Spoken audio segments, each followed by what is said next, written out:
Bonjour à tous, chers élèves de première année. Aujourd'hui, en algèbre, on va revoir les équations du degré 1.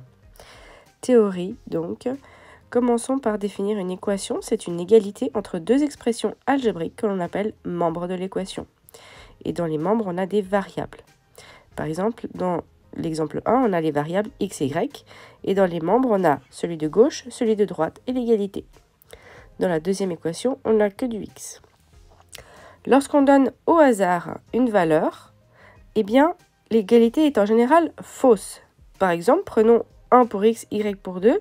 Eh bien, en remplaçant x avec 1, on obtient 1 plus y égale 2. Eh bien, on n'obtient pas 10. Qu'est-ce qu'on cherche avec une équation? C'est l'ensemble de toutes les solutions, toutes les valeurs.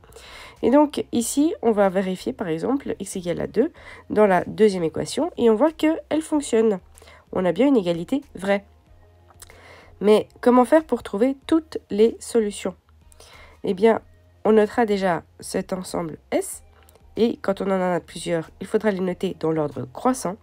Certaines auront une infinité de solutions, donc tous les nombres réels possibles, et d'autres n'auront aucune solution, l'ensemble vide. Donc, on va voir déjà à quoi ressemble une équation du degré 1. Donc ici, vous avez 5 exemples. À quoi ne ressemble pas une équation du degré 1? Par exemple, du degré 2, avec une racine, on a vu les propriétés des puissances juste avant, donc puissance 1/2. On a vu aussi les fractions, ici ça s'appellera fonction rationnelle, on étudiera ça en long, en large et en travers en deuxième et en troisième. Et donc finalement, il nous faut une méthode, comment faire pour trouver des équations de degré 1. Comment faire pour résoudre? On a droit à 4 opérations, on a le droit d'additionner de chaque côté de l'égalité par quelque chose, soustraire de chaque côté de l'égalité par quelque chose, mais le même terme, exactement le même, et multiplier ou diviser uniquement si ce terme est différent de 0. Et donc maintenant, passons aux exemples.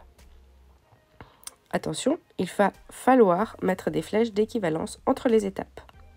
Première équation, 2x moins 3 égale à 4. On a moins 3, de l'autre côté, il va devenir plus 3. Avec le 4, ça fait que 3 plus 4 nous donne 7. Ensuite, on va diviser par 2, mais de chaque côté de l'égalité pour simplifier celui qui est du côté du x, et on obtient 7 sur 2. N'oublions pas l'ensemble solution. Équation suivante, on distribue d'abord le 4 aux membres de la parenthèse, et ensuite, on essaye de simplifier. En simplifiant les 4x, on voit qu'on obtient 8 égale 8. Et donc, est-ce que c'est vrai? C'est vrai, et il n'y a plus de x.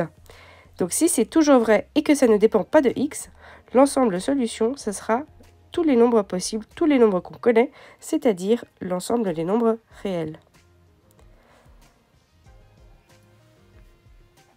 Parfois, vous aurez d'autres cas. Parfois, vous aurez des équations qui ne sont pas du premier degré au départ, mais qui arriveront à une équation du degré 1 après quelques étapes.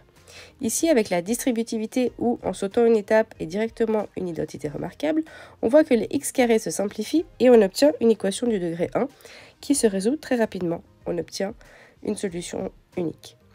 Pour une fraction, on peut aussi obtenir une solution unique. Mais attention, subtilité avec les racines, on étudiera ça plus en long, en large et en travers plus tard dans cette première année. La flèche ici ne va que dans un seul sens quand on met au carré. Petite explication rapide avec un exemple bien connu. Si on prend x égale à 1, la solution est évidemment 1. Une seule solution. Si on met au carré cette équation, on obtient x carré égale à 1. On peut rapatrier le 1 de l'autre côté, avoir une identité remarquable et chaque parenthèse peut être égale à 0 qui donne cette fois-ci 1 ou moins 1. On aurait donc deux solutions. Attention, ici ce n'est donc pas possible. Au départ, on n'avait qu'une seule solution. C'est en mettant au carré qu'une solution s'est rajoutée. C'est pour ça que la flèche ne va que dans un seul sens.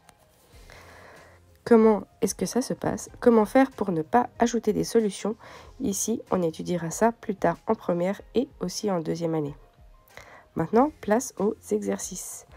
Je vous propose cet exercice-là, mais il sera corrigé dans une autre vidéo. Belle révision à tous!